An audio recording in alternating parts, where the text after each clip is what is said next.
अहमदनगरच्या नेवासा इथल्या तहसील कार्यालयाची नवी इमारत 10 वर्षांपासून उद्घाटनाच्या प्रतीक्षेत आहे। जुन्या इमारतीची दुरवस्था झाल्याने 10 वर्षांपूर्वीच नवी इमारत बांधण्यात आली होती। मात्र प्रशासकीय परवानग्या आणि उद्घाटनाअभावी कर्मचाऱ्यांना जुन्या धोकादायक इमारतीत काम करावं लागतंय।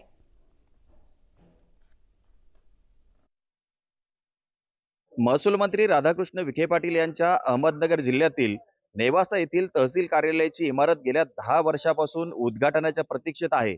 आता जे तहसीलदार आहेत ते अतिशय दुरावस्था असलेल्या बिल्डिंगमध्ये बसतात आणि या नवीन बिल्डिंगचं लोकार्पण कधी होणार याची प्रतीक्षा लागलेली आहे। मी आता नेवासा तहसील कार्यालयासमोर आहे आणि आपण जर बघितलं तर ही जी इमारत आपण बघतोय ही तयार होऊन जवळपास 8 ते 10 वर्ष झालेले आहेत। मात्र उद्घाटनाला अजूनही वेळ कदाचित या नेत्यांना किंवा यांना मिळालेला दिसत नाहीये किंवा इथले नगरपंचायत असेल किंवा सार्वजनिक बांधकाम विभाग असेल यांच्या काही परवानग्यांमुळं हे उद्घाटन रखडलेलं आहे। इथली जर आपण परिस्थिती बघितली तर आता ही जी इमारत आपण बघतोय ही इंग्रज काळातली इमारत आहे आणि याच ठिकाणी तहसील कार्यालय सध्या सुरू आहे। इथली जर अवस्था बघितली तर छत अगदी कोसळलेलं आहे। ताडपत्र्या टाकून कसंबसं आता इथे काम सुरू आहे। शेजारीच कारागृह देखील आहे। या कारागृहाची देखील अवस्था आपण बघितली तर अत्यंत दुरावस्था झालेली आहे आणि अशा परिस्थितीमध्ये कैदी या ठिकाणी ठेवले जातात।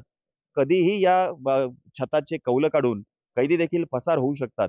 त्यामुळे सुसज्ज अशी इमारत तयार झालेली असताना या ठिकाणच्या ज्या तांत्रिक अडचणी आहेत या कधी दूर केल्या जातील आणि ही नगरपंचायत कडून किंवा सार्वजनिक बांधकाम कडून कधी परवानगी मिळेल अशी प्रतीक्षा लागलेली आहे आणि ही नवीन जी इमारत झालेली आहे याचं उद्घाटन कधी होणार हाच खरा प्रश्न आहे। हरीश दिमोटे, न्यूज 18 लोकमत, नेवासा, अहमदनगर।